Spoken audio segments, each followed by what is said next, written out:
જય સિયારામ. આપણે શ્રી શ્રી રાણીમાં અને રૂડીમાનું ચરિત્ર ચાલે છે. રાણીમાં અને રૂડીમાના ચરિત્રમાં વાંકાનેરના રાજા રાણીમાની માફી માગે છે અને રાણીમાની માફી માગીને એમ કહે છે કે માં, અંગ્રેજો મારું રાજ્ય ઝડપી લે ને તો પણ મને એટલી પીડા નહીં થાય જેટલી પીડા મને કે તમને તકલીફ આપીને થાય. હવે વાંકાનેરના રાજાને સત્ય સમજાય કે મતલબ મારું રાજ્ય અંગ્રેજોએ લઈ લીધું હોત તો પણ મને એટલી પીડા ન થાત જેટલી પીડા રાણીમાં તમે મારા ગામમાંથી વયા ગયા ને એટલે થાય. આ સ્પષ્ટ એને બધું સમજાય છે. હવે એટલે મારી કે ભૂલ થઈ ગઈ કે ગોચર જમીનમાં કરવેરો લેવાનું પાપ તો મને લાગ્યું જ કે પાછા તમારા જેવા સંતોની ભૂમિ જટવી, એનું ઘર જટી લેવું અને એને ગામની બહાર તગડી મૂકવા, આ ત્રણ પ્રકારના પાપ મને લાગી ગયા છે કે તો મારો આ પાપમાંથી કઈ રીતે ઉતાર થશે. તો વાત બિલકુલ સાચી છે. સંતોને હેરાન કરવા, સંતોને ગામની બહાર કાઢવા, આ તે આ બધું છે ને પાપની અંદર જ આવે છે. અને એનો મોટો બધો ભયંકર દંડ જીવને આગળ જતા ભોગવવો પડે છે. નિશ્ચિત, એમાં કોઈ એટલે કોઈ શંકા નથી. રાજા સાહેબ આમ કહે છે તો રાણીમાં શું કહે છે કે રાજા સાહેબ, તમારા હૃદયનો સાચો ખ્યાલ તમારા આજના શબ્દોથી આવે છે. મતલબ અત્યારે તમે જે શબ્દ બોલો છો ને એમાં નકલીપણું નથી, પ્યોર અસલીપણું છે. આ તમારા અસલી શબ્દો છે. મને પાકો વિશ્વાસ છે, મને પૂરો વિશ્વાસ છે કે તમે સાચા હૃદયથી અત્યારે માફી માંગો છો. પણ હે રાજા, તમે પધારો, વાંકાનેર પાછા પધારો. કે હું તો હવે નહીં આવું. તો કે રાણીમાં પધારો ને, તમે આવશો નહીં તો મને કે વસવસો રહી જશે. તો રાણીમાં કહે છે કામ કરો, મારી જે આ રૂડીબેન છે એ રૂડીબેન ને કેરાળા લઈ જાઓ. વાંકાનેર ની બાજુમાં જ છે કેરાળા. તો એને કેરાળા લઈ જાઓ. ઈ મારી બેન રૂડીમાં ત્યાં આશ્રમ હાચવશે. મારી બેન આવી ગઈ એટલે માનજો કે હું જ આવી ગઈ. મારામાં ને એમાં કોઈ પણ પ્રકારનો ભેદ નથી. એક પ્રાણ એક આત્મા સબે રાધા તંત્ર. કાલ અમારા બાબા બોલતા હતા કે ભક્ત અને ભગવાન એક જ પ્રાણ હોય છે. રાધાજી ને એની સખીઓ એક જ પ્રાણ છે. મતલબ ખાલી દેહનો જ ભેદ છે, પ્રાણ એક જ છે.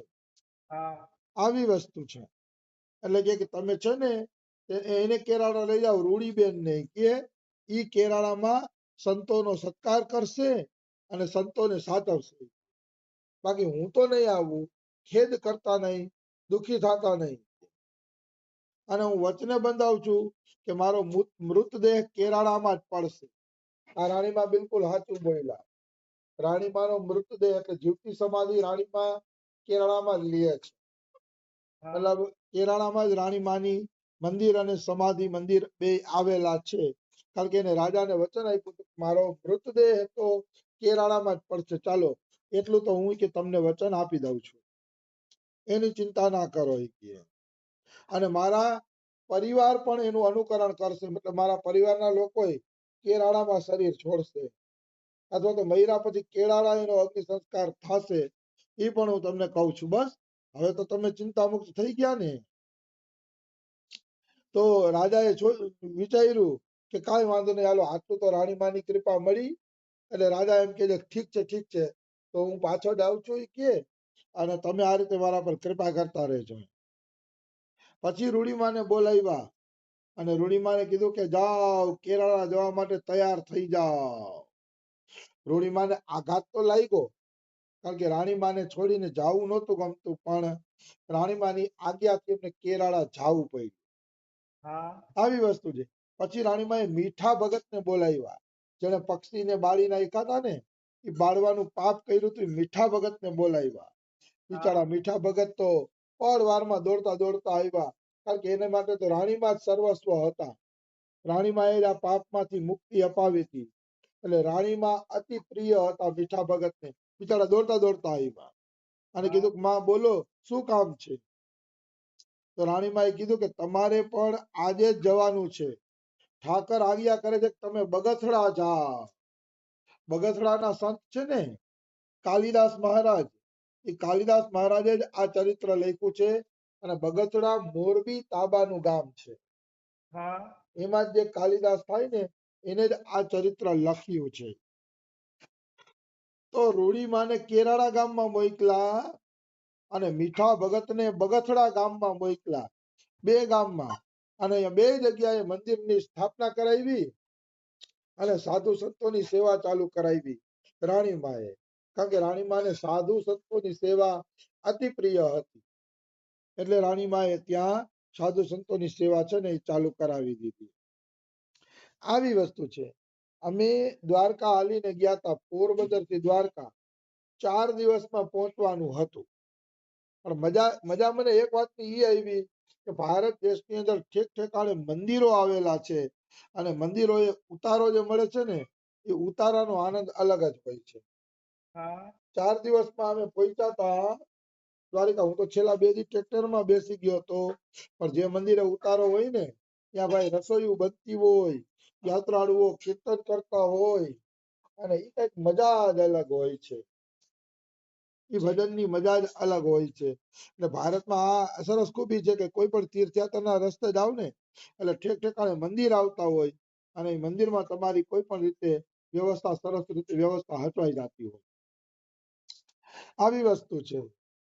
આ ભગવાનની લીલા છે કે ભારતની અંદર છે ને આજે પણ ધર્મ જીવતો છે. ઠેક ઠેકાણે મંદિરો હોય છે જ્યાં આશ્રય મળી જતો હોય છે જીવને. આવી વસ્તુ છે. તો મીઠા ભગતને કહે છે કે આ ગોમતીને તમે સાથે લેતા જાજો. ગોમતી પણ તમારી સાથે સેવા કરવા માટે આવશે. તો આપણે કે ગોમતી કોણ છે? તો કે ગોમતીબાઈ ગોવિંદરામ દાસના પત્ની હતા અને રાજપુર સીતાપુરના સંત સાથે પરણેલા હતા. ગોવિંદરામ રાજ સીતાપુરના હતા, એની હારે ગોમતીબાઈ પરણેલા હતા. બે પતિ પત્નીને રાણીમાનું જીવન ગમી ગયું એટલે બે પતિ પત્ની રાણીમાને ત્યાં સેવામાં રોકાઈ ગયા હતા. આવી જેમ મધ હોય એ મધપુડામાં માખી આવી જતી હોય છે, એવી જ રીતે કોઈ ભક્ત સેવા કરે ને તો એની પાસે પણ સેવકો આવી જતા હોય છે. નિશ્ચિત એમાં કોઈ શંકા નથી. તો રમેશ બાબાની આવડી મોટી ગૌશાળા હાલે છે તો હજારો કામદારો છે તો સામે હજારો સેવકો પણ છે અને સેવા કરવા માટે આવી જાય છે. કાલે અમે ગૌશાળામાં ટહેલતા હતા તો અમને રાજબાબા મળી ગયા જે ગૌશાળા હલવે છે. એનું નામ વ્રજ શરણજી છે, કારણ કે વ્રજ છોડીને ક્યાંય જાતા નથી. એકવાર એક શેઠિયો વિદેશથી દિલ્હી આવ્યો હતો અને દિલ્હી આવીને એને કીધું કે વ્રજ શરણજી મારે તમને મળવું છે કે હું ગૌશાળામાં 10 લાખ રૂપિયાનું દાન આપું છું પણ હું વ્રજમાં આવી શકું એમ નથી. દિલ્હીથી જ મીટિંગ પૂરી કરીને મારે વહી જવાનું છે. તમારા દર્શનની ઈચ્છા છે તમે દિલ્હી આવો. તો વ્રજ શરણજીએ શું કીધું કે તમારે ગૌશાળાની કે બાબાના દર્શનની ઈચ્છા હોય તો તમે વ્રજમાં આવો, હું વ્રજ છોડીને ક્યાંય જાતો નથી. 10 લાખનું દાન આપતા હતા તો મોઢા ઉપર કહી દીધું હું ક્યાંય વ્રજ છોડીને જાતો નથી.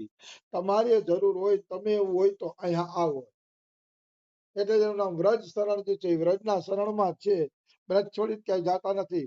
તો કાલે અમે 3-4 મહેમાનો હતા ગૌશાળામાં ટહેલતા હતા તો એકદમ એકાંતિક જગ્યામાં હોસ્પિટલમાં એક જગ્યાએ એમનો ભેટો થઈ ગયો. અમે પ્રણામ કર્યા ને પછી એને મને શું કીધું, છાછ પાછ પીયા કે નહીં? આવડા મોટા હસ્તીઓ એકલા ફરતા હોય, ટૂંકી ધોતી હોય હાવ અને એકલા ફરતા હોય. મેં ઓલા મહેમાનોને કીધું કે કોઈને લાગે કે આવડી મોટી ગૌશાળા લાવતા હશે કરોડો રૂપિયાની, એમ એકદમ સાદું સીધું જીવન. તો મને કે છાછ પાછ પીયા? મેં કીધું હા બાબા છાછે પીધી ને ગૌ આરતી કરી. અમારી ઈચ્છા હતી એટલે આજે અમે ગૌ આરતી પણ કરી. तो बाबा गया के गौशाला में भी कीर्तन होता है भैया, कभी रुका करो 8:30 से 9:30. ये 8:30 થી 9:30 ગૌશાળામાં કીર્તન હાલે છે, રોકાતા જાજો. મેં કીધું રોકાઈશ જરૂર રોકાઈશ. મેં કીધું પછી મેં કીધું તમે તો ભાગ્યશાળી છો, બાબાની શરણમાં પડ્યા છો. તો કે ના કે અમે કઈ સાધન કરતા નથી, જોઈ કે દોડા દોડી જ કરી છે. તો મેં શું કીધું, મેં કીધું જબ હજારો લોકો મેં बाबा ने आपको चुना मान मंदिर के लिए अब आपको क्या करना धरना बाकी रह गया તો હસવા માંડ્યા કે બાબાની તો કૃપા છે પણ મારી કૃપા મારા ઉપર નથી કે સંતોની તો કૃપા હોય છે ભાગની તો કૃપા હોય છે બધાની પણ જીવની જીવ ઉપર જ કૃપા નથી હોતી જીવને જ ભગવાનને મેળવવાની લાલસા નથી હોતી કે પછી આપ કૃપા થઈ જાય ને એવું કઈક કરો મને એમ કહેતા હતા પણ અમે હસતા હતા ખાલી પણ ખરેખર આવી દીનતા સંતોની અંદર હોવી જોઈએ એ ગમે એટલો ઊંચે ચડી જાય તો પણ એને એવું જ લાગી રહે કે મારા ઉપર મારી કૃપા હજી નથી મારા સાધનમાં હજી કઈક કમી છે આવી વાત જીવને સતત લાગવી જોઈએ જેથી જીવને સંતોષ થઈ જાય કે હું ઘણે બધે પહોંચી ગયો તેથી ઓલું પ્રતિક્ષણ વર્ધમાનમ પ્રેમ છે ને એ વધતો નથી પ્રેમ પ્રતિક્ષણ વર્ધમાનમ પ્રેમ પ્રતિક્ષણ વધતો જ જતો હોય તો